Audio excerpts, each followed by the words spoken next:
Hi everyone, welcome to Woolen Spinning. My name is Rachel. It is Tuesday, July 18th, 2023. I hope this finds you really well wherever you are. If you are in the Northern Hemisphere, I hope you're enjoying some warm weather, that it's summer and sunny and not too swelteringly hot, or that you're not getting all those crazy summer storms that have been going across the at least North America. Wherever you are, I hope that you are spinning for Tour de Fleece and that whatever is going on in the atmosphere is not affecting you too extremely. It has been crazy around here and I'm not really totally sure why. Last week was just not a great week, and I was driving a lot because of a camp that the kids were in, and it was only 2 hours every morning, and so I couldn't get home in between because of how far we had to drive to get to the camp. And I just felt like the whole week, no matter what I did, was just a lot of driving and not being home. And it's just odd. In the winter we spend a lot of time at home because of the kids doing their schoolwork and whatnot, and I'm here on the days that they're at school because I'm working on podcast stuff and whatnot. So when we've got weeks like that where I feel like we're not home at all, or that we don't have a lot of downtime, I find after about 3 or 4 days, I start to feel more and more, not anxious, but I feel really tense. And I start to get those like physical sensations of just everything's really like cramped, like tight. You know, my neck and my back feels tight. Everything just feels really tense. So I feel like I've sort of been a little bit through the ringer over the past sort of week and a bit. And I think as a way to compensate, I've actually been making a lot, and I've been really trying to intentionally carve out that time to do my stuff. And I'm glad for that, and I'm thankful for that. And I've been very thankful for the fact that I've had the wherewithal to recognize that I need that time and space. Because we don't have a lot of schoolwork, it means there is a lot of stuff that I can do, which is really wonderful. I miss you too, Dorothy. I haven't seen you in queries. It's been so weird. So to that end, this show today is probably going to be quite long, and I was feeling really guilty about that. And then I was like, you know what? Who cares? It's Tour de Fleece. People are spinning. They probably want something to watch. So I have lots to share with you. It's really good to see everybody. There's a whole bunch of people in chat. You guys are already going a mile a minute. It's so good to see you. Becca, so good to see you. Tori and Dorothy and Ellen and Glenda and Dion and Rebecca and Charlotte and Diana. Thank you guys. There's more. I'm probably going to miss names. I'm so sorry. It's so good to see you guys. So thank you so much for being here. I haven't asked anything that I wanted to cover today that was a really interesting one. There's actually a couple of questions that I thought we would address from the Ask Anything thread in the Ravelry group. I'm going to do a little sweater reflection for you guys because I haven't done one for a while, and I was wearing this outfit anyways, and I thought what a perfect opportunity. And oh, thank you, Charlotte. Right as I say that, she's like, lovely colors that I'm wearing. So thank you so much. That was something Rebecca and I talked about while she was here. She was really surprised at how much pink and coral I have in my wardrobe, which is really funny. And like showing you guys the pictures of my wardrobe over when, as Rebecca and I've talked about on Woolen Spinning Radio, our capsule, our clothing philosophy and whatnot. When I took a photo of my closet, I was really surprised to see that I actually have every color and I wear every color in the rainbow. It's just very muted and desaturated. So it was really interesting. I had no idea. I didn't know that. And then I have a whole bunch of projects to tell you about, and you would think it would all be spinning because of Tour de Fleece, but it's not. So I do also have a finished sweater to share with you that I hope we will have enough time to cover. So thank you. Oh, thank you, Dion. She says those colors look great with your hair. Thank you so much. Diana says, I am looking forward to the results of your mandolin sweater. I bought the pattern a while ago and totally forgot about it. It looks amazing back there. Thank you, Diana. You should knit one. The long and the short of it is, if you're looking for the quick answer, knit one. The needle size, I'll talk about this later. The needle size was hard on my hands, but that's me. So yeah, what I'm wearing today, I'm wearing my Lady Marple sweater. I knit this a number of years ago. It's still one of my go-to sweaters. I knit this modeled off of my Acer cardigan, which I talked about last time I did a sweater reflection. So I'll talk about that in a little bit, but I also am wearing my Starlight Knitting Society t-shirt. I had gotten these t-shirts when we were in Portland, and this one I really, really wanted. I waffled about it. I wasn't sure, and then once we were home, it was another week. I was still thinking about it. Another week went by. I was still thinking about it, and I was like, this is ridiculous. I never buy clothes. I am just gonna buy it. And so I ended up ordering it, and it came last week. And it's a unicorn with a knitter on the back. So, and of course it goes perfectly with my Lady Marple. So really, I did the right thing. No, no guilt. Let's talk about, before we do the intro credits, let's talk about what's coming up in the community, because there is a lot of stuff happening and I just don't want to miss anything before we run the intro credits. So Wool and Spinning Radio this month, me and Rebecca did a pause and we talked about the Year of Color. We talked about Year of Color to date, and we talked about sort of where we are, where we want to go. That's available on all of your major podcast providers. So go and have a look at that. Spinning Pearls is out this month. For this month. Wouldn't that be crazy if it was just a one time a year release? No, it is monthly.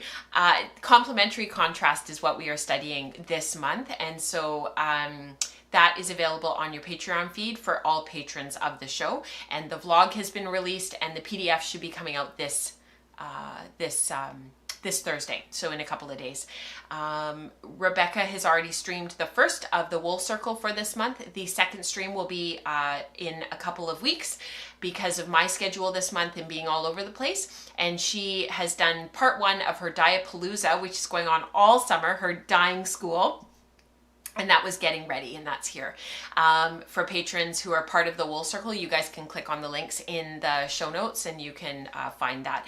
And then the second Wool Circle for July will be streamed on Monday, July 31st. And that will be at 12 noon Pacific. It will be all in the post, don't worry about it. But the reason for the time change is because of something that came up in the morning that I cannot get around. So I can't be here for 10 o'clock to stream the Wool Circle. So it will be at its old time of 12 noon on July 31st.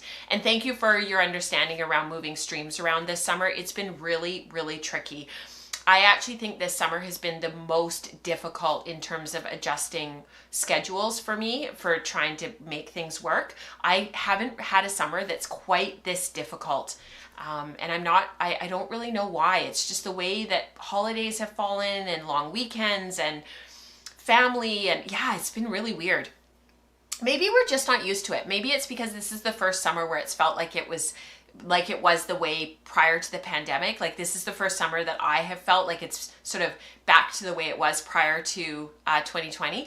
And I think it's just throwing me for a loop. And then we've got all of our groups coming up. So Thursday morning this week, we've got a Maker Morning. Everyone who is part of the Patreon community is invited to come. That's at 6:30 a.m. Pacific. Spinning Staples is meeting next Wednesday at 12 noon Pacific. So if you're a stapler, there is that going on. And then we've got all of our groups going on. So Virtual Spin Group meets every Tuesday at 9 a.m. Pacific. Glenda hosts that. The links are in the Slack channel for that group. And then Fiber Prep Group and Weaving Group actually alternate Fridays. So there's always something going on Fridays at some time. Usually at 9 a.m. Pacific, but it changes and shifts a little bit. I know, Eve, I know. She says, how dare you put your family before us? I know. I need to get my priorities straight.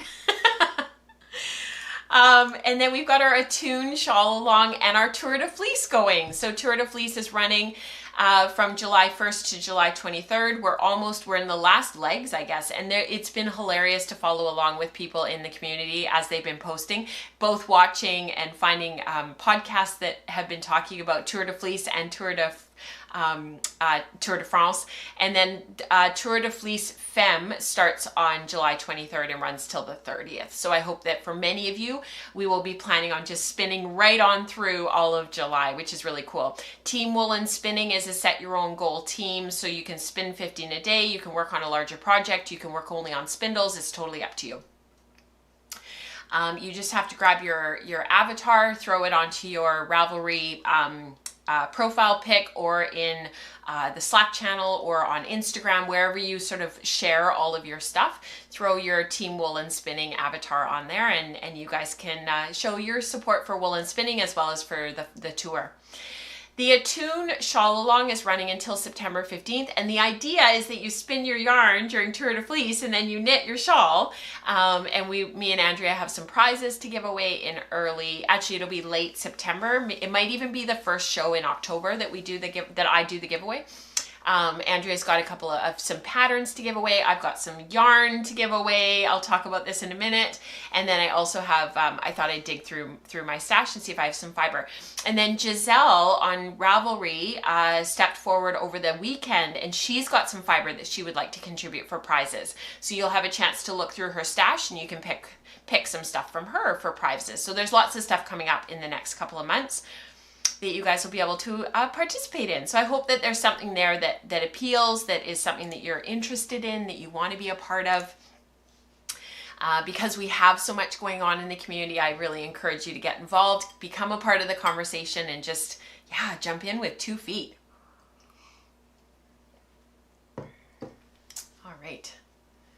I think that's it for housekeeping. I think I can move on. I think we should run the credits. I'll see you guys on the other side. A thank you to our sponsor, Brother Drum Carder. They are dedicated to giving you the very best of carding products with a focus on quality, affordability, and customer satisfaction. They are building mill processing equipment, so please stay tuned. Be sure to check out the new products on their website and follow them on Facebook and Instagram at Brother Drum Carder.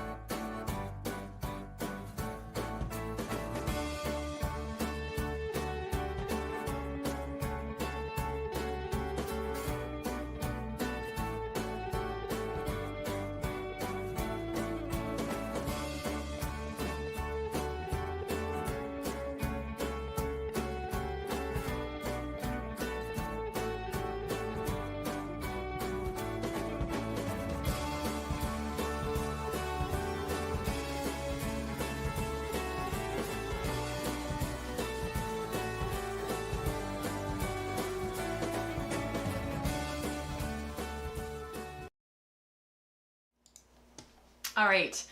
So I wanted to answer a couple of questions that came up in the Ravelry thread under Ask Anything. So if you have questions and you're wondering about stuff, it doesn't matter what it's about, go ahead and ask questions in that thread. I'm going to have to take this off in a minute. It's getting too warm. I put the fan on. I hope there's no sound from it. But I did put the ceiling fan on. We've got our air conditioning off currently because we've got windows open. But I have to have it on to be able to stream in here because the lights are so warm. So the Ask Anything thread on Ravelry is, it's just a place for people to ask questions, to come and sort of bounce ideas, and people always beat me to answering. And so then we get these great answers, and I've like barely even seen the question. So thank you to those who have answered a lot of questions and have been really helpful in that sense. I really appreciate it. So the first question was from Lauren, and it's such a great question. It says, what would you consider a full supported spindle? Are there any negative effects if you load them really full? So not really, Lauren.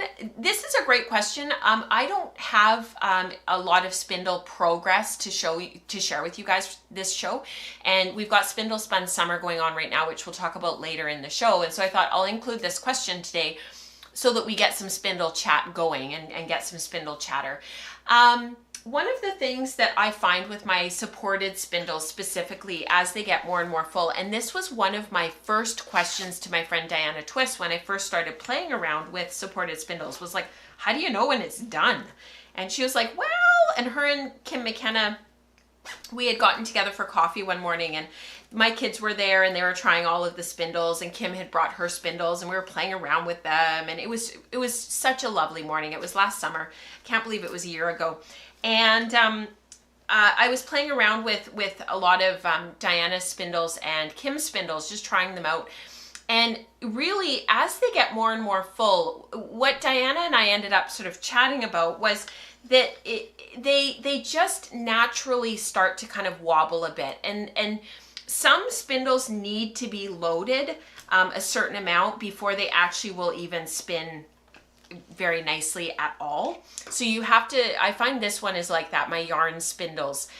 You have to start loading it and you have to get some fiber on it before it will actually spin really beautifully and before it will spin for any length of time. So the more fiber that's on this little guy, and it has a metal tip on the bottom here, you can see. Before it really kind of gets loaded, the metal tip helps a little bit with the speed, but really until it gets really nicely loaded up and it gets like a fairly decent cop on it, which is this is your cop where your singles are wound. It really doesn't spin for any length of time. So it's got a nice spin, but it doesn't have a long spin until it's really loaded down. I spun a whole bunch of my Kiviat merino on this spindle, and it was just lovely. I really, really like this spindle. It's one of the reasons why it's in regular rotation in my bag of spindles. And then this one here is from Maudsley Fiber Arts, and she's located in Manitoba, actually, here in Canada. MaudsleyFiberArts.ca, MAWDSLEY fiber, spelled the English way, FIBRE, fiberarts.ca. And this one has a really nice spin and it goes for quite a long time. And I suspect, based on what I've seen from my friend Diana Twist, who blogs at 100mileware.com, is it .com, Diana, or is it .ca? What I've seen with this spindle, Rebecca's been playing around with hers as well. One of the things that I've really seen is that this spindle spins longer and longer and longer the more that it's filled. So the thing that happens though is as they get more and more full, this is quite a heavy spindle to begin with. This is a Mirkwood, and it's just, I love this spindle. I love it. Anyhow, it's quite a heavy spindle to start with, and this spindle, the more I load it and the more fiber I put on it, and it's the same with my other Mirkwood as well, which is a POC, I have found that it just spins longer and longer and longer and longer, and I can go for more and more and more time. And this spin has not been a fast spin because I have not made it a priority to work on. And I'm not really sure why that's the case. I just sort of ran out of steam after I finished my Cormo supported spindle spun Cormo last year. That was my like year-long project. I just kind of ran out of steam with all of my supported spindles.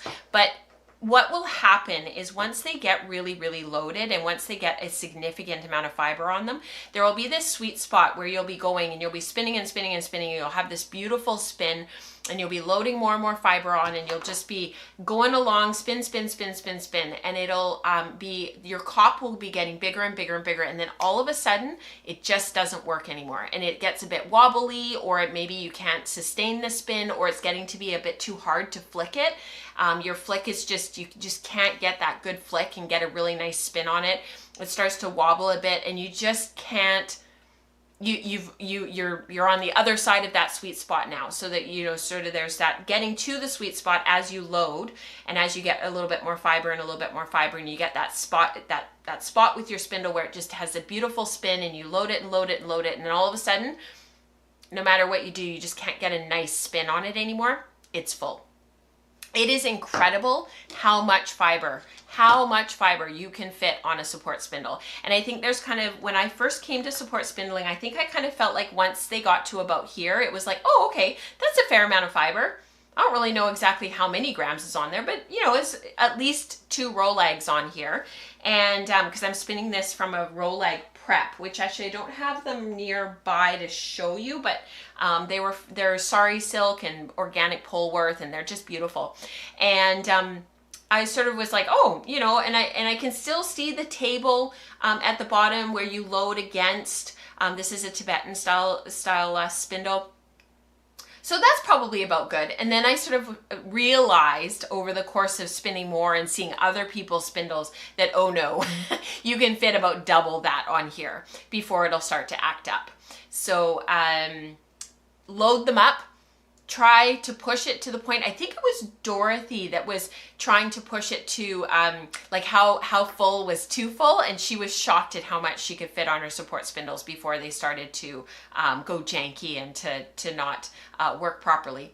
Diana says the sweet spot, some spindles have a larger sweet spot and some don't. Helen's spindles are the one that you're showing right now, have a huge sweet spot. So this one here is Helen's.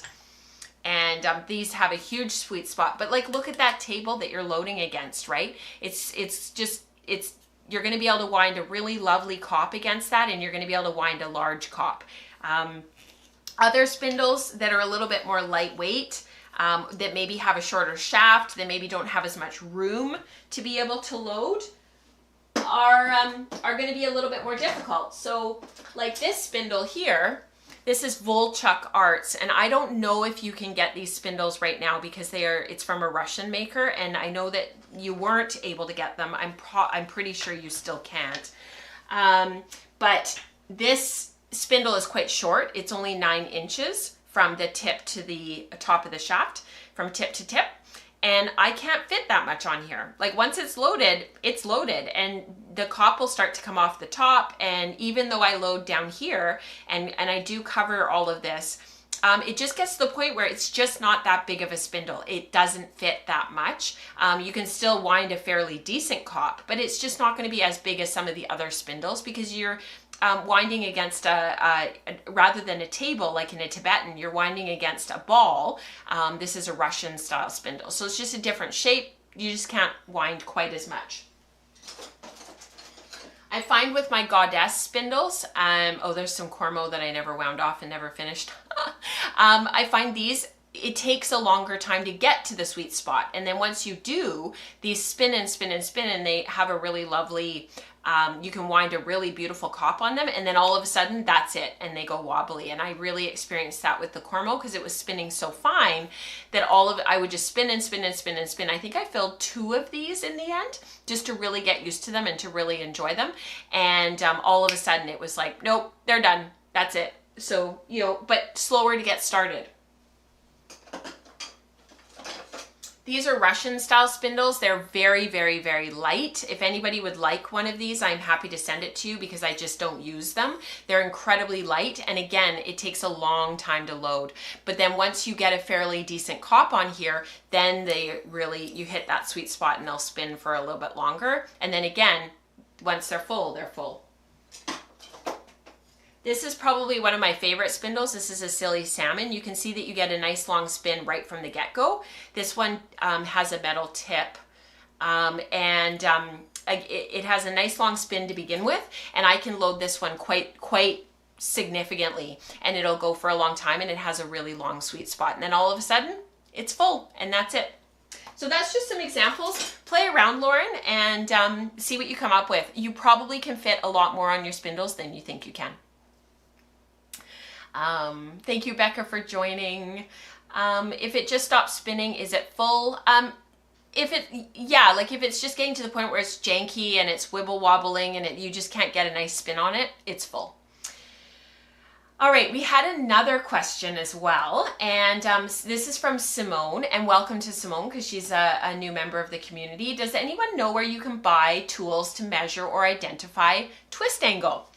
I've seen in YouTube videos a tool people use, but I haven't found out where, and I'd like to where I could buy them. Also, for twist angle, is there a general optimum, like 40 to 45 degrees, or is it different for different yarns, weights, plies? It's an area I haven't really taken too much notice, but see people mentioning it and it's talked about. So this is something we've talked about extensively on the podcast in the last number of 270 episodes that we've done. We've talked about twist angle a lot. There's been a lot of Patreon content, teaching content about twist angle. It comes up very often. There is no general optimum because it depends on what you're spinning and what the yarn is that you're going for.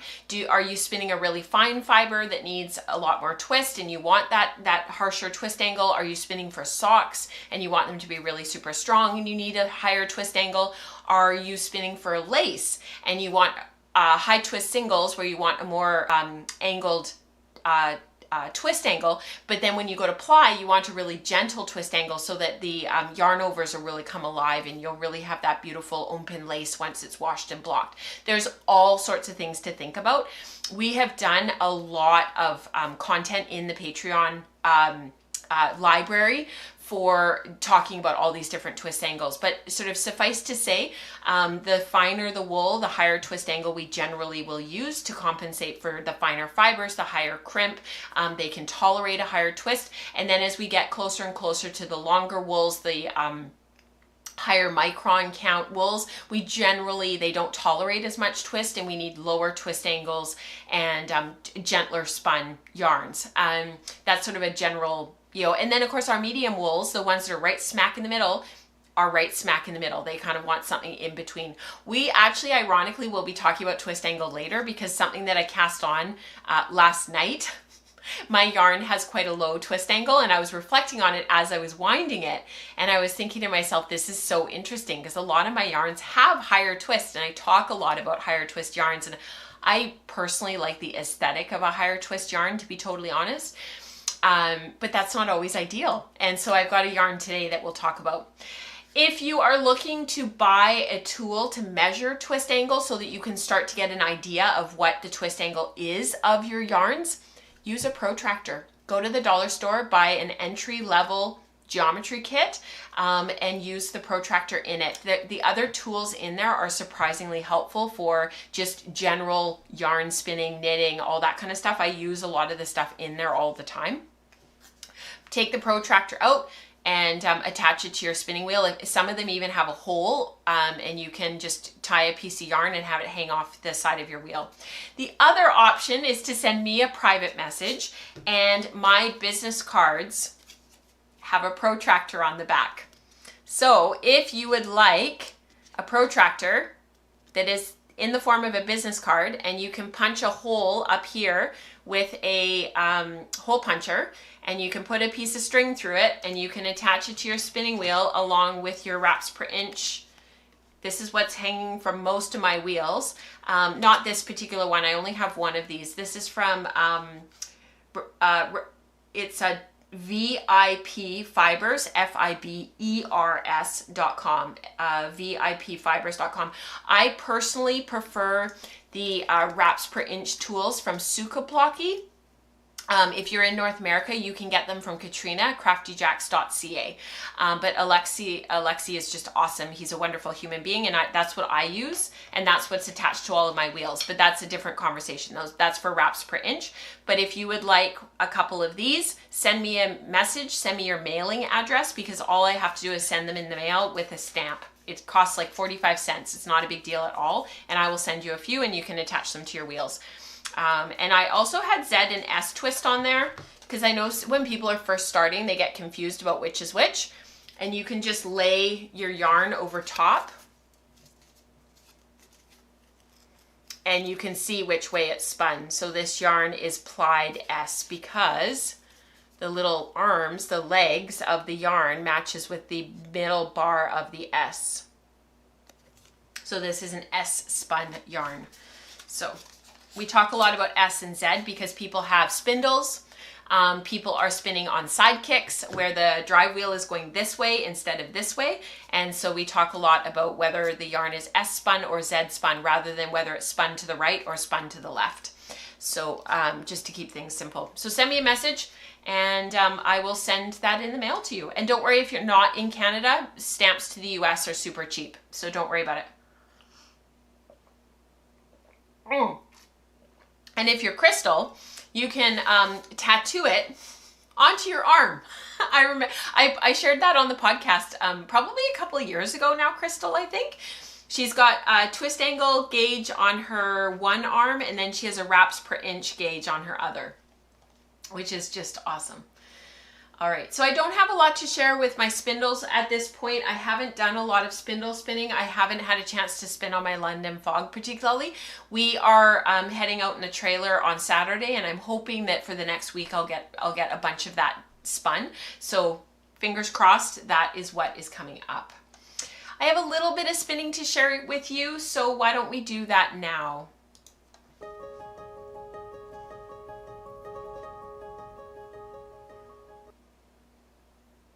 So for spinning, I wonder if we should go to this camera instead. I have this whole mass of things here. Usually I have the second camera kind of showing you guys like what's coming up, but honestly, it was such a mess this morning and it just didn't look very pretty that I was like, I'm keeping that camera turned off.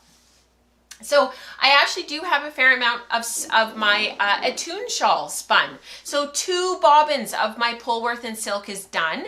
I had shared my Polworth and Silk with you guys and how I split this up in the last 2 episodes. So we've talked about this several times, and we've talked about the colorways. We've talked about sort of how I did all of this, how I carded it together. We've talked about sort of just all the things about this spin. The colorways that I'm using are Tea Party, Woodland, and Grouse. And this was all part of a combination spin that I did for Felicia's book several years ago. So if you are wanting to know more about how I prepped for this spin, how I divided up the fiber, how I got it all going, please have a look at episode 270 and episode 269. In the meantime, I have 2 bobbins spun of it. So I'm really pleased with how it's spinning up thus far. You can see that there are some long spinning areas, like some long repeats of the color, as one of the colors, particularly this kind of limey green, came through quite, it's already the most present color out of the 3 braids. It's already the one that is the most dominant. So I am expecting that the overall yarn is going to have that kind of limey green look to it. And then you've got this gorgeous sort of wine colored purple magenta-y color. It's similar to the color in my sweater coming through, but it's not, it's sort of muddied now. It's desaturated compared to the original colorway in the original braids. And I actually don't know, if I go back to this for just a moment,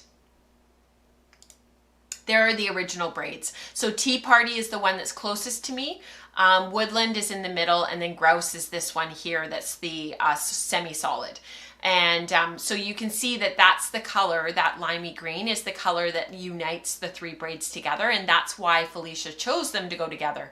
And then in Woodland, that brownie kind of color is also in that Tea Party braid right here, as is that sort of denim-y blue, that dark gray kind of blue that's there. So that is sort of what is happening. And then you can see that on the bobbin, you've still got a little bit of striping. You've still got some of that color. You've got that gorgeous like dark tealy blue in there. It's so pretty. So that's 2 bobbins done. And I have started the 3rd bobbin. I have 9 more nests of fiber to spin. That's it. I have 9 to go. And they're speeding up as I go. They're getting quicker and quicker while keeping my wraps per inch very fine. So I think the wraps per inch on this, I'm going to have way too much yarn for my Attune shawl, but that's okay.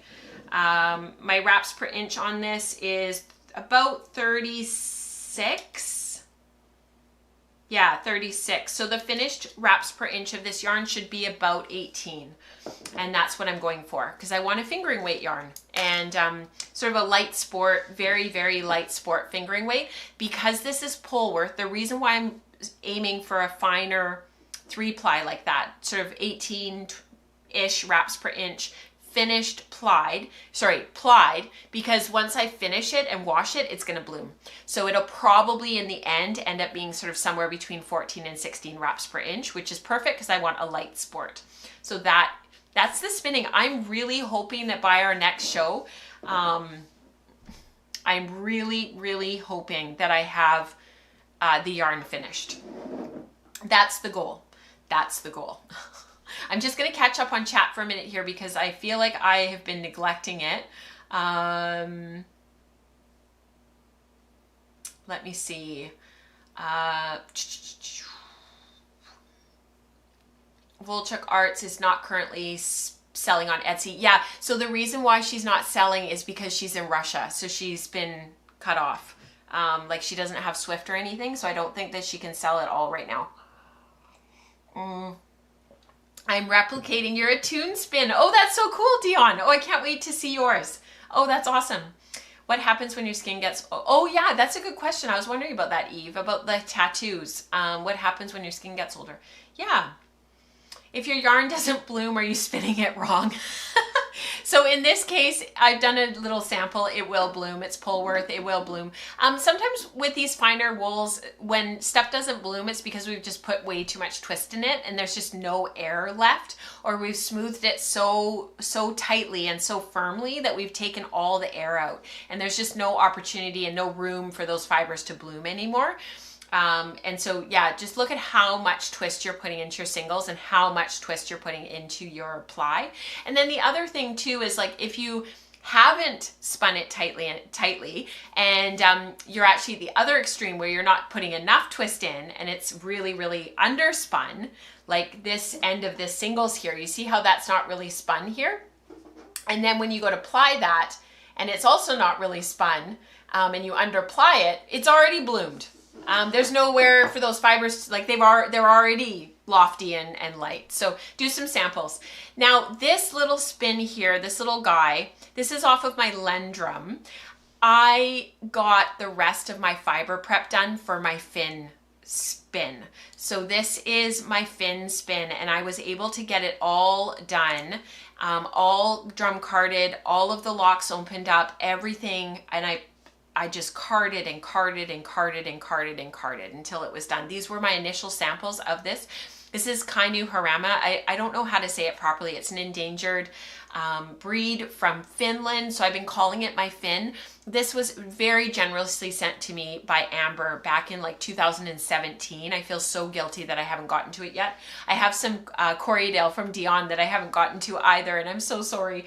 But this little bobbin here is the third bobbin of this spin, and I've already plied 3 skeins of it. So I've already plied a whole bunch of it, and I'm just spinning and spinning and spinning until another bobbin is full, and then I'll ply that off together and make all my 2-ply, and then I'll ply it again, make that 2-ply, and so on and so on. I don't think I ever showed you guys a photo of my yarn after it was washed and finished. I know that I showed it to you, like the first batch, if you will. I've been doing this in batches. I don't think I ever showed you my yarn once it was done. Sorry. This is, it's like taken over. It jumped on top of me. There we go. So this is the first 3 skeins of yarn that I've done, and then I've got another bobbin here that's not super full, but I was pretty happy with it. I was finishing up a bat, and I thought, yeah, that's a good place to stop on that bobbin. I've already started another bobbin, and then I'll ply these 2 together, get another few skeins going, get them washed and finished. I've just been like slowly amassing this project. This is a year-long project, and this will be woven. So it's a 2-ply finished after it's done. It's about 22 wraps per inch, so fine fingering, and this will be a woven stole eventually. It will be Huck spot, so that's where we have the weft spots going across the lace, and so I've got this going, and then I'll get that plied. The reason why I'm working on it that way and not spinning all of my singles and then waiting to ply at the end is because I find with a big spin like this, my spinning now at this point in my sort of spinning career, if you will, doesn't change very much. I can spin, you know, something and sit down and work on something for a while, and it's pretty much the same when I come back to it a couple months later. Like, my spinning just is very consistent now. That's taken years of practice, lots of time at the wheel, lots of time on the spindles, just lots of time working on stuff. And so I've gotten to the point now where one of my major motivators and one of the things that really keeps me going and keeps me excited about a spin is working on all of the stages of the process at the same time. So doing a little bit of fiber prep, getting stuff ready, spinning a little bit, plying a little bit, washing and finishing, doing a little bit of fiber prep, spinning the singles, doing a little bit of plying, washing and finishing, and just keeping that cycle going over and over again. Josephine Walton talks about this as well, that she's found it really helpful in her process to keep herself motivated and keep herself moving forward. It's also very consistent with how people used to work. They didn't work on only one stage of the process all at once and then wait, you know, spin all their singles and wait to ply. They actually had things going in perpetuity, mostly because the weavers needed yarn, and so they couldn't wait to do everything all at once and then spin and then ply and then give it to the weaver. Or often they didn't ply, they just gave the weaver the singles.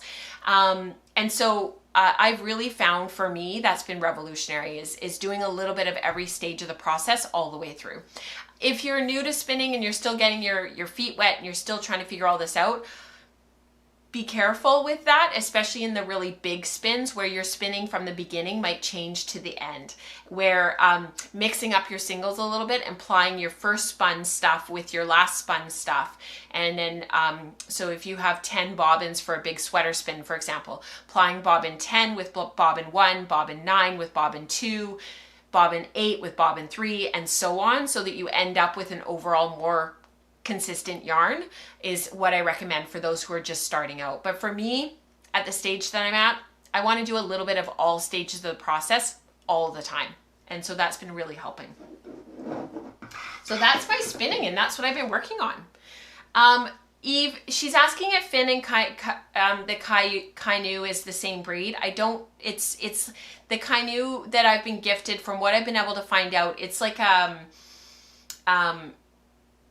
it's like a heritage breed from Finland, so it would be it's more specific. I need to do more research. There's not a lot on the internets about it. It is an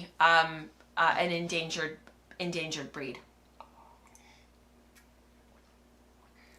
Makes sense, getting something done, then on to the next step. Yeah, totally, Alberto. Sampling helps. I wasn't ready for that for years. Totally. Sampling helps, and having your spinner's control card at the ready is really helpful so you can lay your singles across. I find having my Wraps per Inch tool right there really helpful, especially with big spins like this, where I have a big bobbin to fill. I've got a lot of spinning ahead of me. It's really easy to get lazy and start drafting more thickly if you know that you've got a lot of spinning in front of you. And what's the loss of a couple hundred yards when you know that you're going to have, you know, over 1,200 yards spun in the end? This is probably going to end up being like a 1,200, 1,300 yard spin, and you know, it's easy to get lazy. So be careful and have your little spinner's control card and know what your goals are. I like working like this too.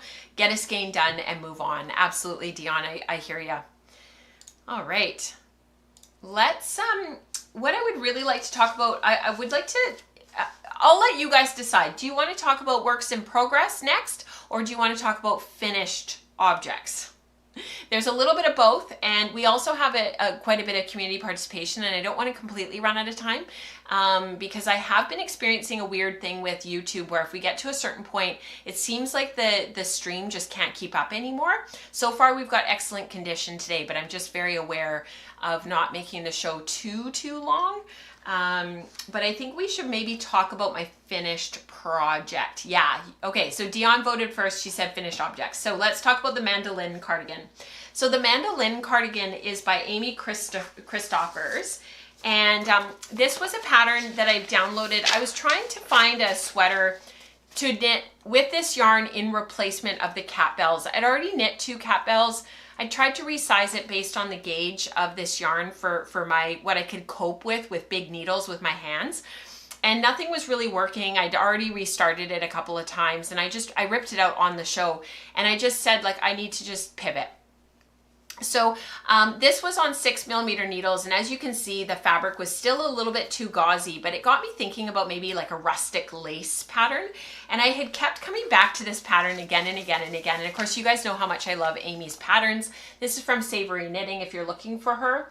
And it's the mandolin cardigan. And of course, what got me was the all over lace and chunky wool. Like, love it. So it's an incredibly fast knit. And it's very gratifying, really nice to knit.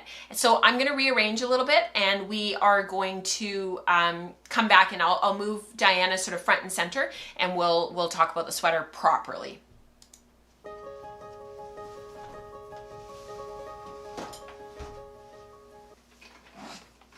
Okay, so let's move her back a little bit, and let me just fix the screen.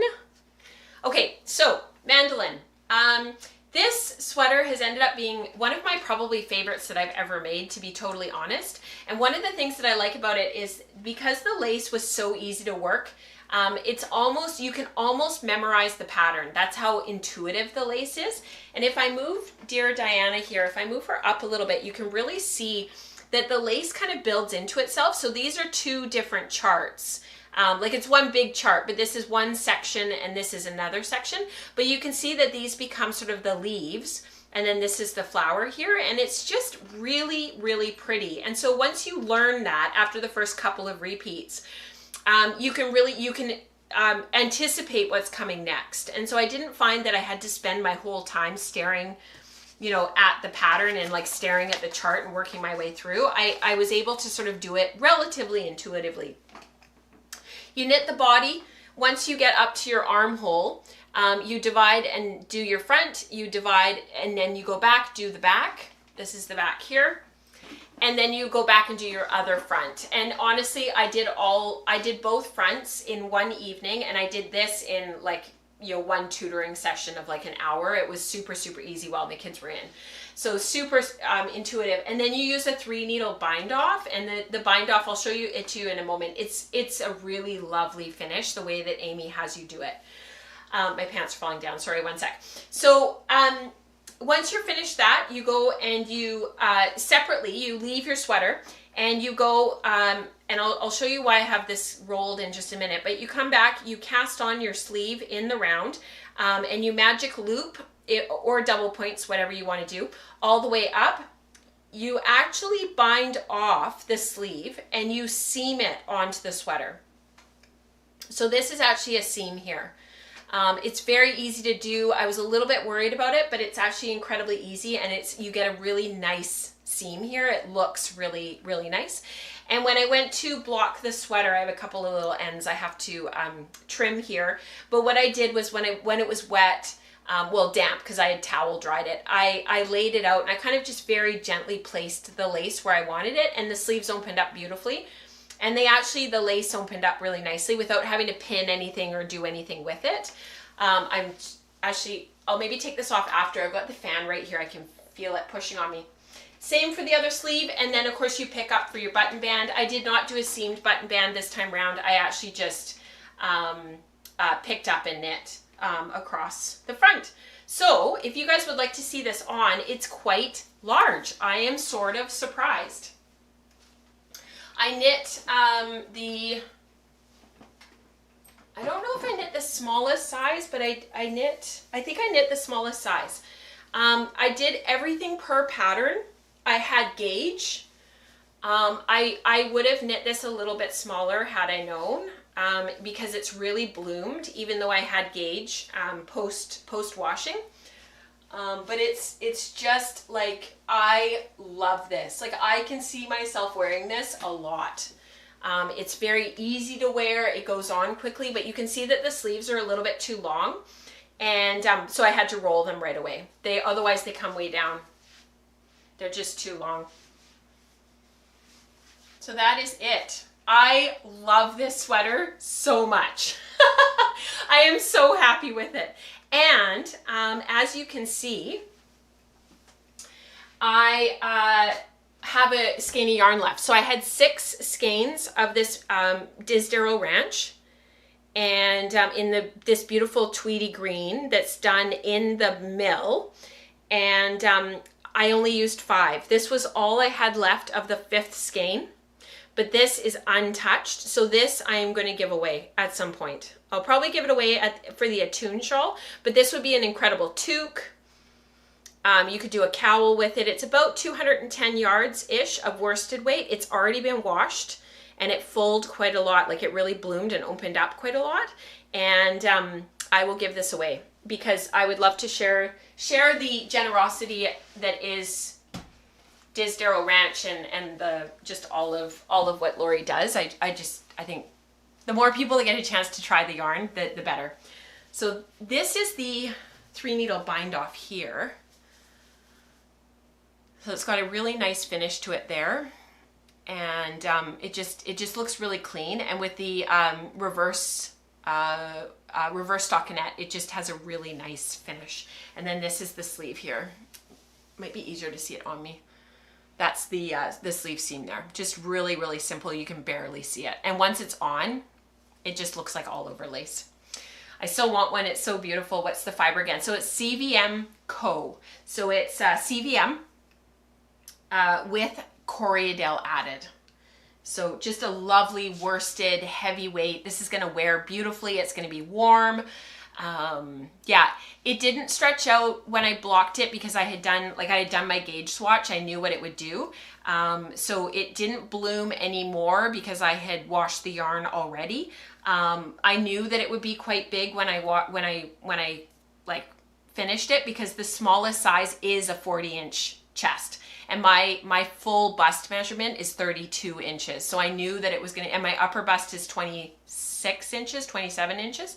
So I knew that it would be quite a fair size on me. So I knew that it would be a little bit bigger. And I'm okay with that because I think it'll be more of like a jacket cardigan. I think it'll work well.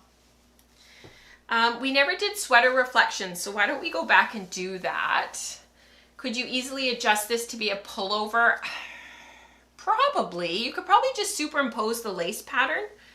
I think that's probably what would be the easiest, is if you just superimpose the lace pattern onto another pattern and adjusted the stitch count. So find like a weekender shaped sweater that you like, and then superimpose the lace over top of it. Cat bells as the pullover version of cat bells, you could superimpose this lace pattern into that pattern, adjust your stitch counts. You could even adjust the yarn weight. I would totally make this again with a different stitch count, with a finer yarn. I think that would be awesome. That would work really beautifully. Yeah. Thank you. Love this sweater. Thank you so much. You must use magic needles. It seems like you flew through this sweater. I did, Ruth. The reason I flew through it is because we were at my brother's for the weekend, and I had an opportunity to knit quite a bit. But that as well, it's because it's it was 5.5 millimeter needles, which are a US size 9. And for the ribbing, I did 4 millimeter needles, which is US size 7. But for the body, you only cast on 140-ish stitches. Like knitting 140 stitches for many of us is like nothing. So you can get back and forth across those rows very quickly, very quickly. So what must it be like to be 32 again? I can dream. Oh, you guys. I was a little bit of personal information here. When I was breastfeeding both of my kids, I went up to a 48. I had never been a 48 like inches, full bust inch around ever in my entire life. That was really humbling. It was a really humbling experience because for the first time in my life, I had like upper back pain and whatnot. But after Nora, and of course we decided not to have any more kids. I wanted more, but Mike really didn't, and I wanted us to have more if we were both on board. And I went from there, like I just kept getting smaller and smaller and smaller and smaller. It was almost like I deflated. I know that sounds really weird, but from up till that point, up to getting pregnant, I had always been a 38 at my full, always, my entire life. And then all of a sudden it was like, I just deflated. It was weird. It was really weird. Anyhow, pregnancy. Not my favorite. I loved the after, but I didn't love the pregnancy part. Let's talk about Lady Marple.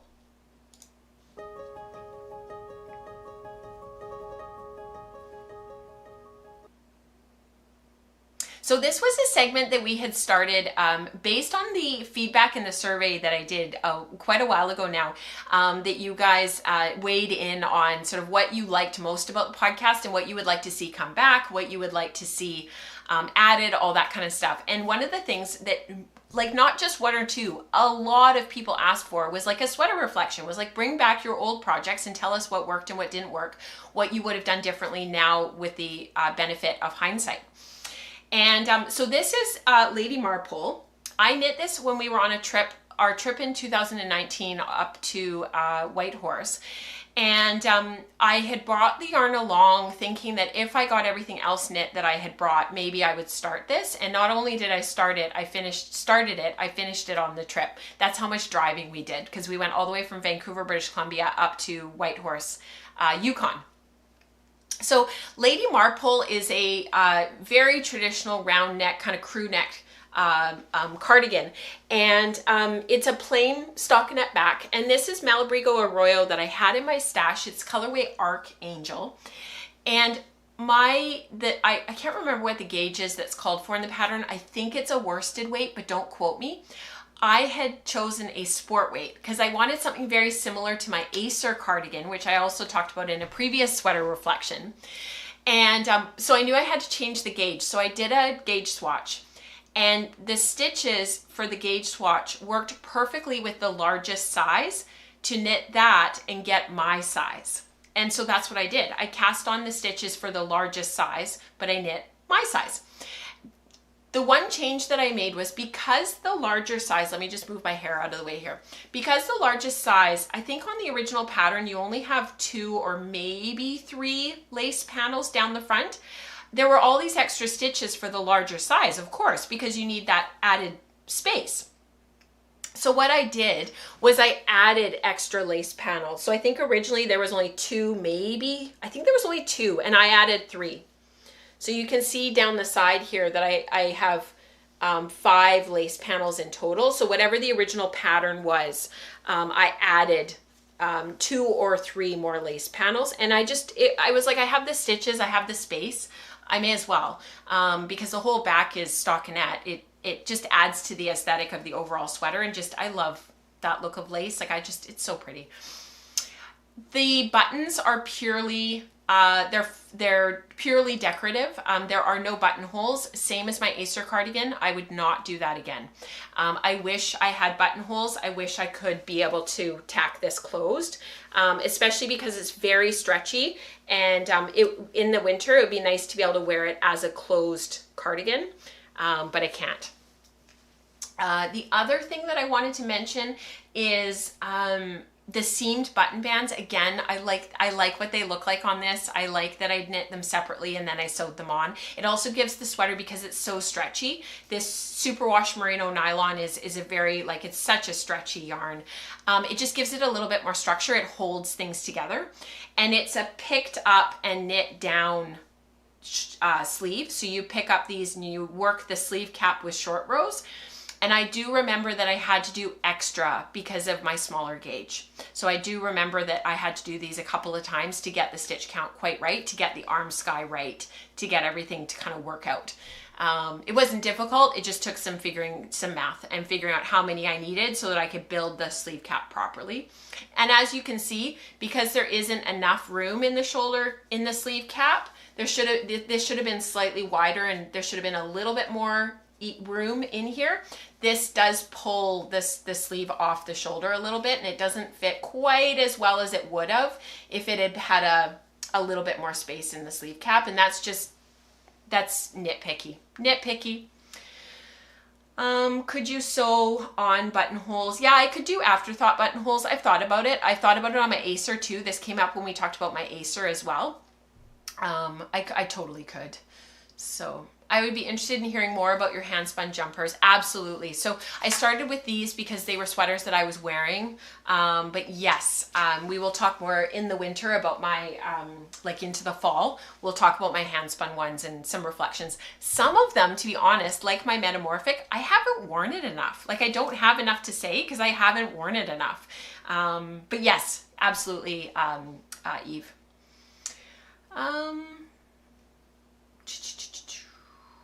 Yeah, Dion says my friend had that happen after her son. The feeling of deflating.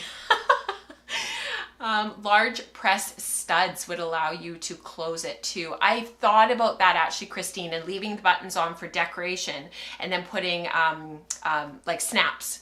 And I have thought about doing that. Yeah, that's a great idea. Our Fabricland locally closed. So now I have to drive half an hour. It's actually across the street from where I work at the hospital.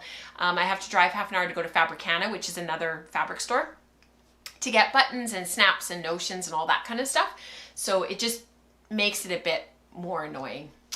Okay, let's go on to knitting, because that's what I've been really working on. I've been spinning a lot when we've been home, but because we've been out so much, I've actually been knitting a ton. So let's do that next, and I'll tell you about what's over here, because it's hand spun.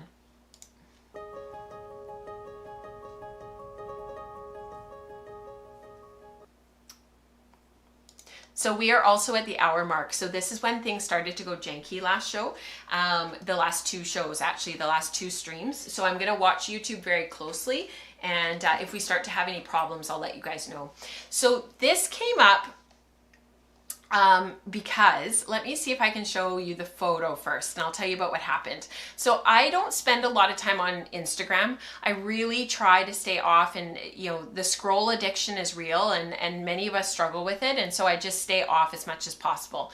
And I don't tend to spend a lot of time scrolling, but I was looking at it the other day and I came across this, and I'm not usually drawn to stuff like this. Like, this is not my aesthetic generally. This is not what I normally wear. I never have my belly hanging out. It's just not, after having kids and whatnot, I really have found that my style has changed a lot. But something about this kind of made me stop and go, huh, because I have this skirt that I've had forever. It's one of my most favorite skirts. I found it on a discount table a few years ago. I wear it a lot. And I've been wondering about maybe making a shirt to go with it that would just kind of dress it up a little bit, make it feel like more of an outfit, not just wearing a tank top with it when I'm out and about with the kids, but like if we're going somewhere, I could have something to wear with it. And so this is actually the mini mock neck tank. This is by Jessie Maed. I knew about this designer actually through my friend Jessica, who has knit quite a number of her patterns. Because Jessie's patterns are very size inclusive, and she also has a lot of resources with all of her patterns for yarn substitution. So she's like, you know, if you have lots to spend, you can use this yarn, moderate, use this yarn, not so much, and you want to go budget for this knit, go with this yarn, which is really helpful for all of us, because not every project can be a luxury project, at least for most of us. So I saw this, and I started scrolling, and I started looking at projects on Ravelry, and I just kind of I was sort of hooked. So I thought about it for a couple of days, and I sort of decided to go through my hand spun stash and see what I had, because it called for fingering weight yarn. It's knit with 4.5 to 6.5 inches of negative ease.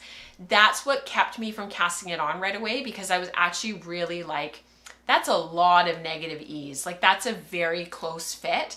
As you guys know, I don't tend to wear my stuff with a lot of ease, or I do tend to wear my stuff with a lot of ease. And I was like, oh, that's really tight. Like, all that knitting, and what if? So I kept going through my stash, and I found this. So I finished this past winter.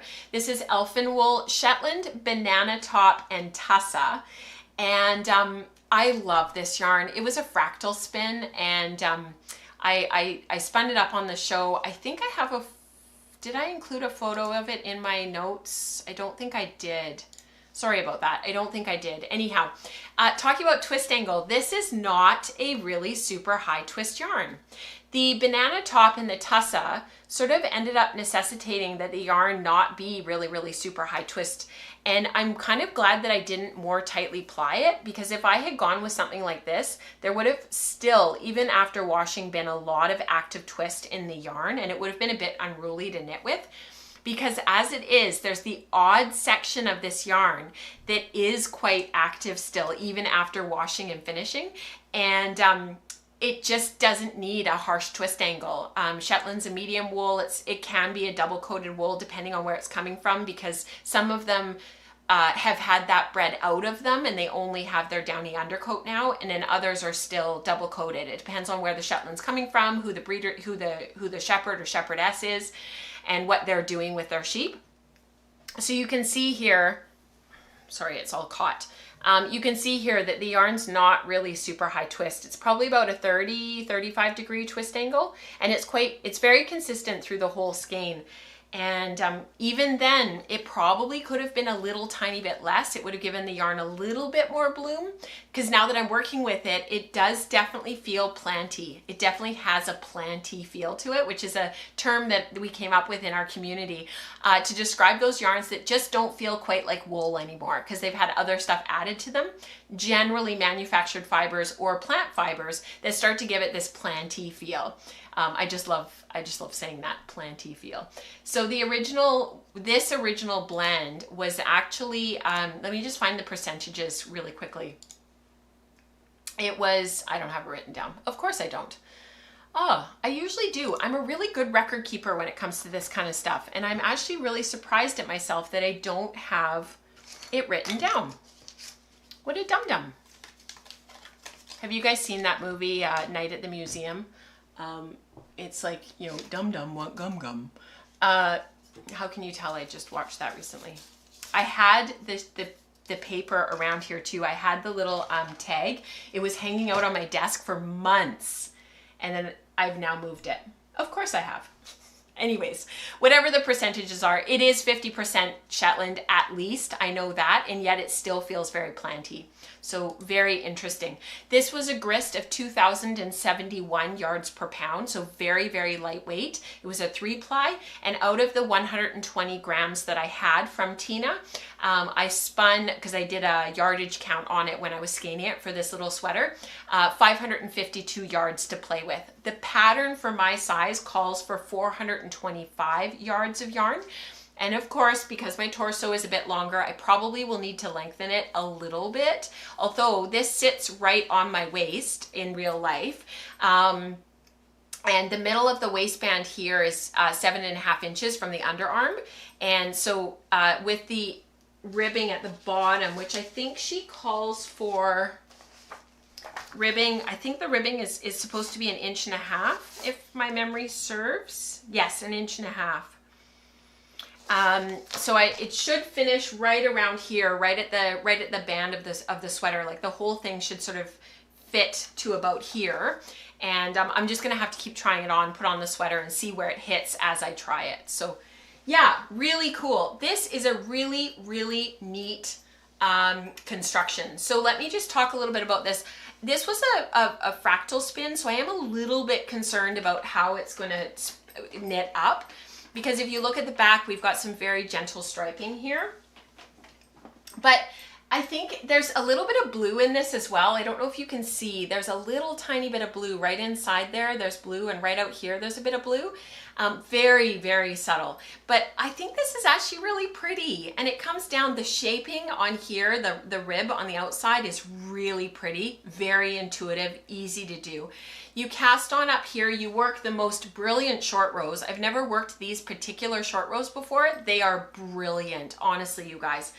And then you knit down, you've got some increasing to do. Again, very, very neat fit. You can see how neat this is. It's very, very close.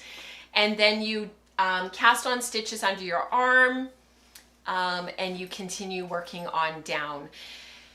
It was really, and then you go back, you knit the fronts, and you cast on more stitches, and then you continue and you attach everything together. So this morning I was able to attach everything together, and you can see that the yarn is starting to change from sort of the darker, the fractal, it's now going to a little bit lighter.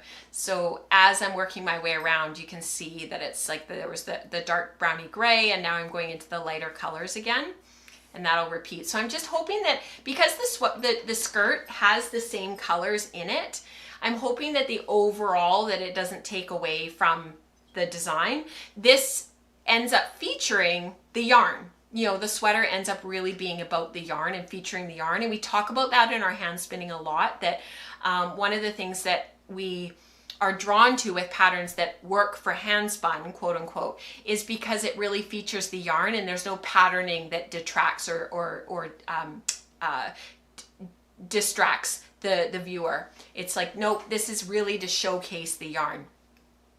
If I had known that I was going to use the yarn in this way, in a pattern like this, where you're having to break yarn and pick up stitches and all of that kind of stuff, I probably would have spun this as a traditional 3-ply instead of a fractal, just because fractals are really nice to be able to knit from one end to the other with no breakage, so that you have that continuity, unless you're going to manage the braid and start to play around with like, what are the sleeves going to look like and what is this going to look like.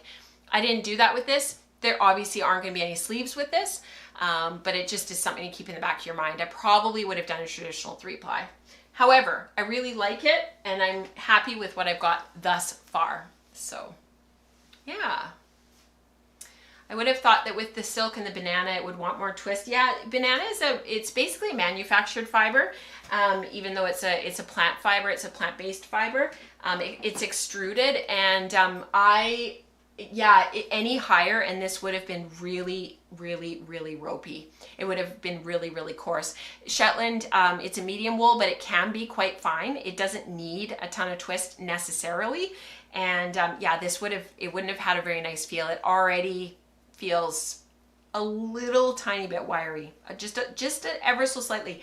But I also know that once I wash this, it'll soften and it'll fill in some of the spots, and the yarn will have a chance to kind of just come into its own. So I'm excited to finish this. I think it's going to be very, very fast. I did all of that last night, all of it, and I did not stay up late because I was so tired. I had a really, really busy day at work on Sunday. I think to knit from here down to here, it's going to go really quickly. So again, you're talking about like, 200, 300 stitches. It's not that much. So fingers crossed. It's so pretty, says Lisa. Thank you so much. Thank you. That's very kind. I'm currently knitting a Jessie made ripple bralette, and in commercial yarn, a fingering cotton from Hobby. It definitely feels planty. Yeah, I bet it does with the fingering cotton, the fingering weight cotton. Alpaca flax, it feels planty, says Dion. Yeah, it's funny, like as soon as you get to a certain percentage, the yarn just doesn't quite feel like wool anymore. It just has a certain je ne sais quoi. It just doesn't feel woolly anymore. So that's my first work in progress. If you guys have any questions about that, I'm happy to talk about it a bit more. I also started a couple of other things this past week, and the reason is because I'm still trying to knit through my stash. So I'm still trying to knit through some of the yarns that I've been hanging on to for a while. This is Winter's Beach Cardi. It's by Andrea Mowry. I'm sure some of you probably recognize her. This is from Deep Old Stash. I've been holding on to this yarn for quite a long time. It is Estelle Yarns in their Eco Tweed DK. And this is in this tweedy green. It's basically exactly the same color. It's, the colorway on this is olive. It's basically the same color as my mandolin. This might be half a shade darker. This is a DK. It says DK on the label. Even after washing and swatching though, it's more of like a sport.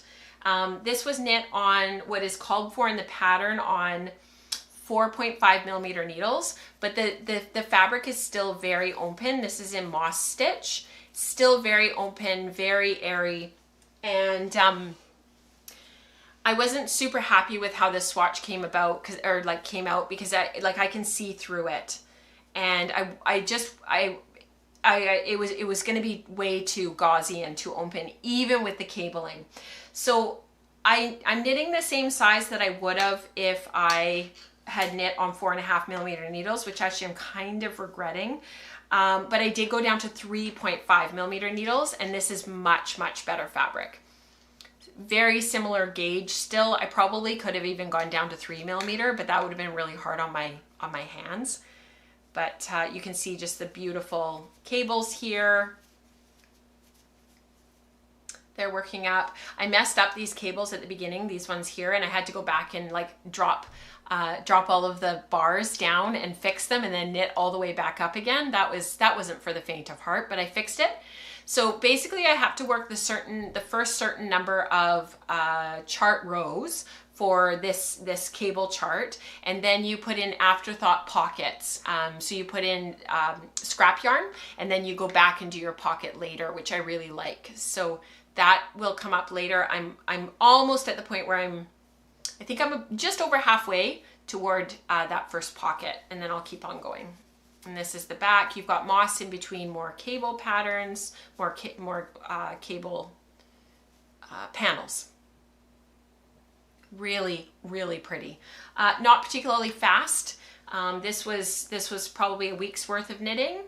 I cast this on just almost immediately after our last live stream because I had finished my newspaper and I was nearing the end of Mandolin. While I was working on Mandolin, actually, the 1x1 rib, I didn't want to take it to work because the sweater was so big by then, and I actually cast that on in the interim, and then I just worked on Mandolin at home. And I had it finished within a couple of nights because we've been watching a lot of soccer. The Gold Cup just happened between North and South America, all of the teams. For the men's, it was international play, so we get to see the national team playing, although a lot of them are in Europe, but the ones that were available that play in MLS here in North America, they were playing.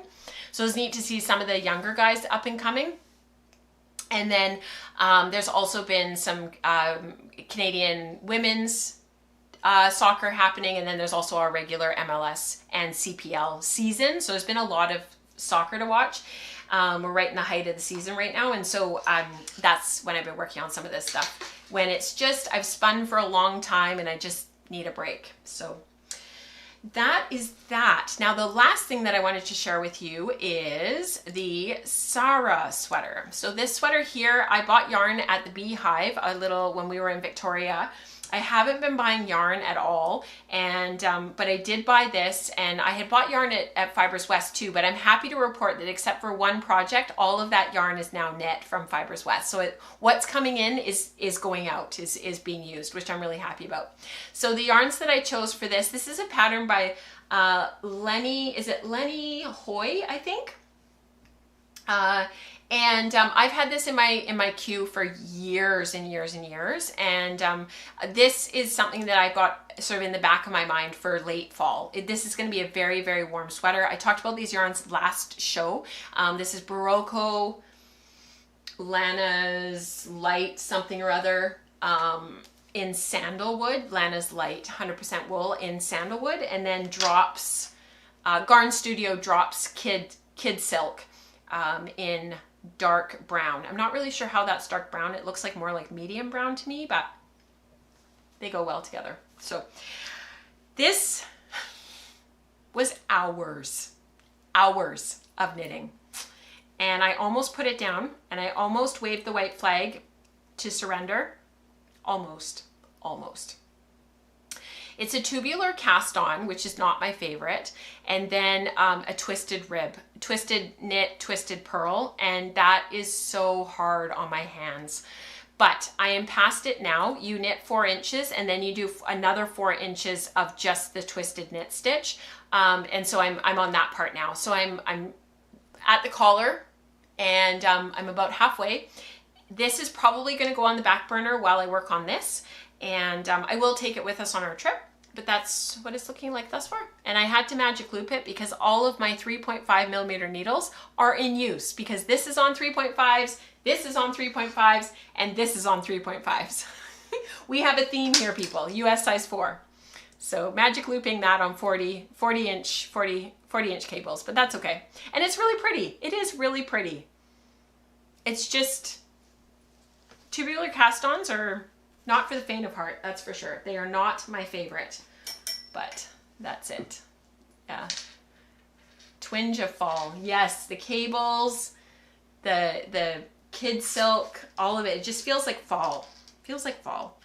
Yeah, we've actually, like, weather-wise, here on the West Coast, we've had a pretty good summer thus far. We were actually talking about it last night, my husband and I.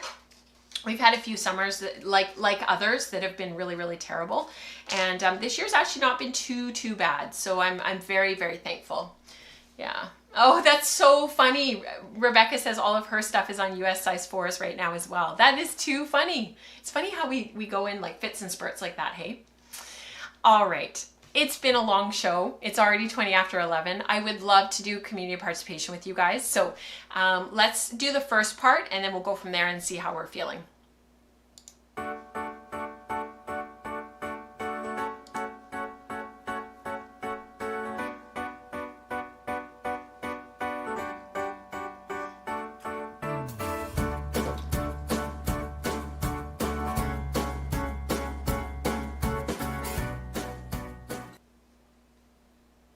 Okay, so this is just a fun little thing that I did on my phone, and I'm just hoping that it works. And so I'm going to mute myself for just a couple of minutes, and I hope you guys really enjoy it. But I took my phone and I took the Slack channel and I recorded my screen. I was out when I wanted to try it, and I thought, you know what, before I forget, I'm going to do it right now, and then if it works, I'll try and replicate it on the desktop in future.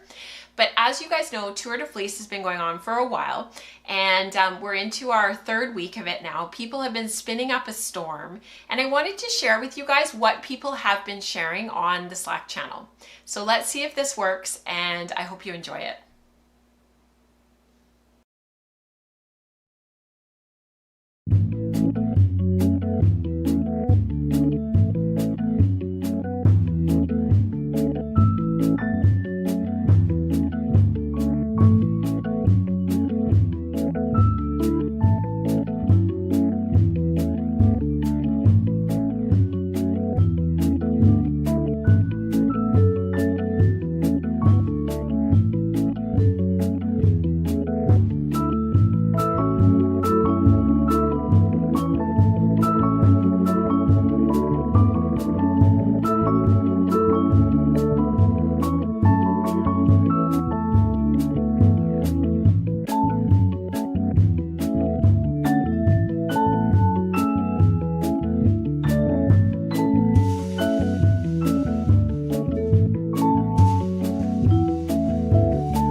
So much yarn.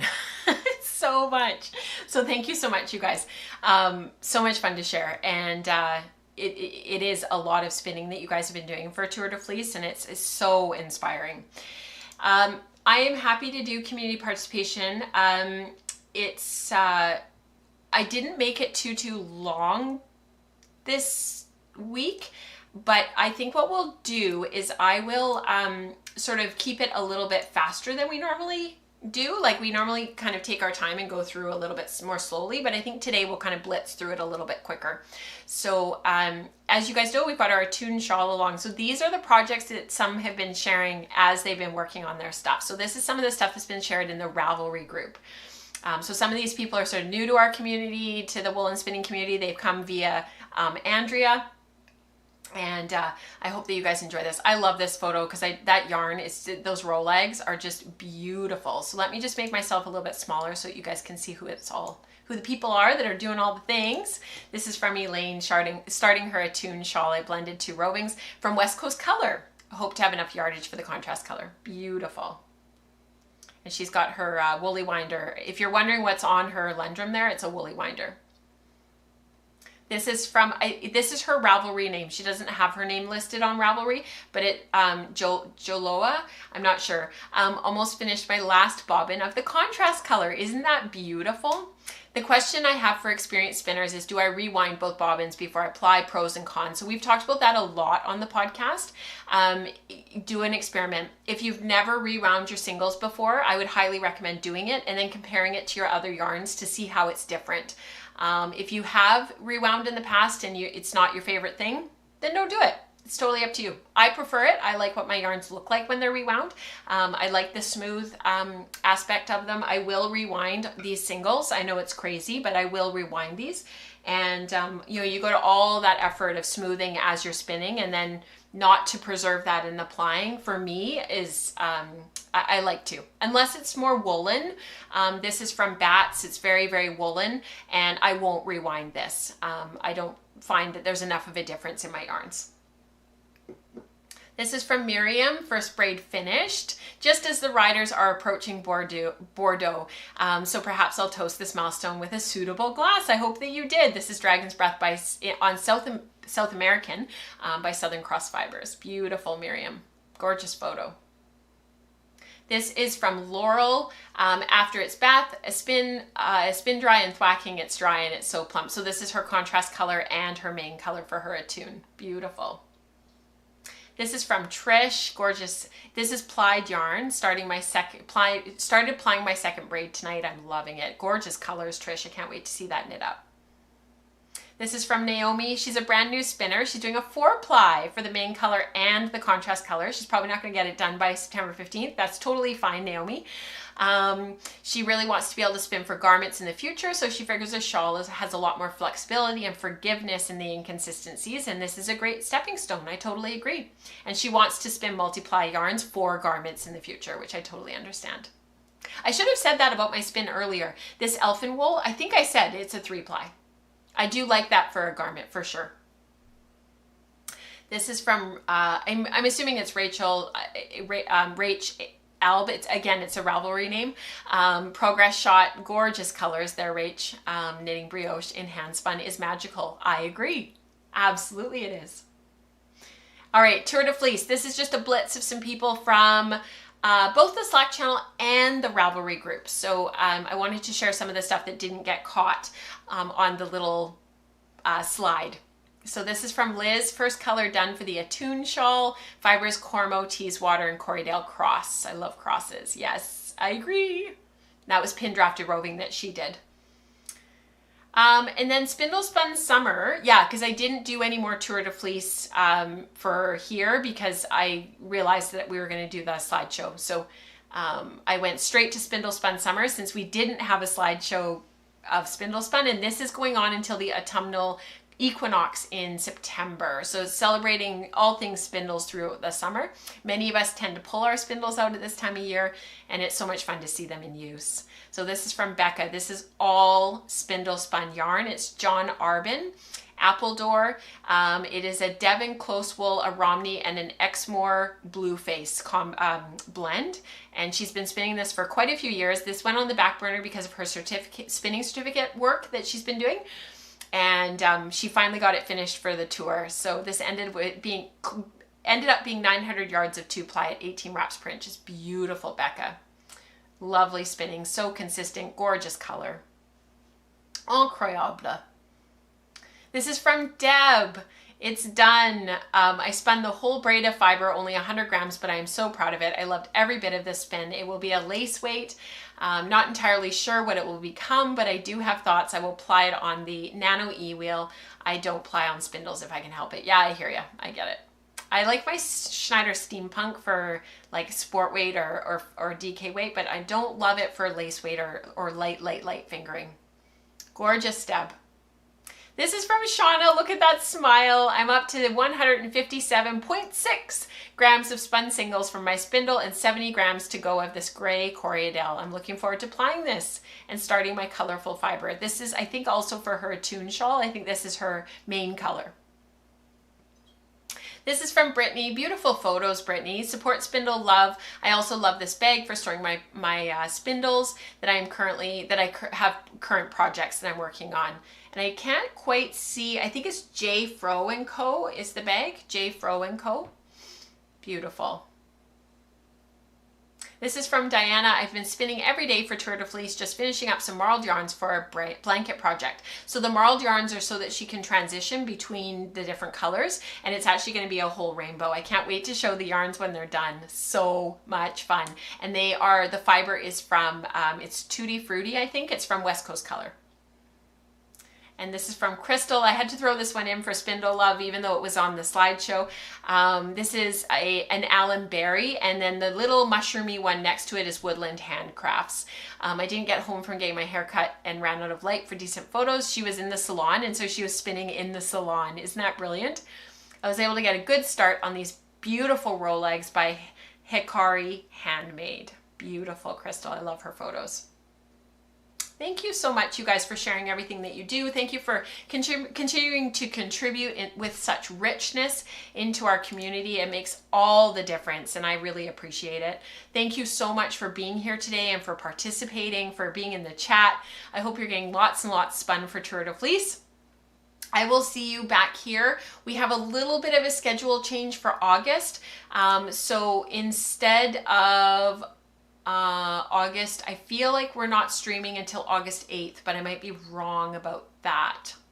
I'm almost positive it's August 8th. No, I scratched that. I am positive that our next stream won't be until August 8th. There's a reason for that the week before, and the week of August 8th, the week of the 7th, my kids are in, it's the only time they're doing it all summer. They're actually in camp from 9 a.m. until 3 p.m. It's the only week all summer that they're doing it. It's only 4 days. It's Tuesday to Friday. So I moved the live stream to the Tuesday because they'll be at camp, and it just means I don't have to enlist anybody else, i.e. my mom, for childcare. So it just makes it a little bit easier for myself. And I know you guys really understand, so thank you for that. I think that is it for today. It has been a long show, and thankfully OBS and YouTube and all the things held out until the end today, so thank you so much. I hope you guys have a wonderful couple of weeks, and I will see you back here in 3 weeks' time. I can't believe it's gonna be 3 weeks. I'll miss you guys. Until then, happy spinning. Bye, everyone.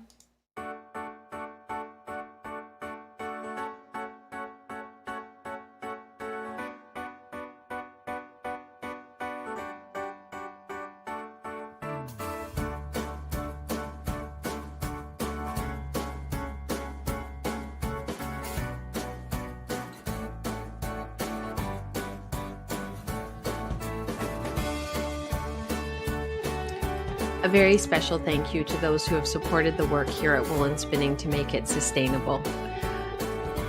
Thank you especially to Anne, Sarah, Tori, Amanda, and Lisa. We couldn't do this without you.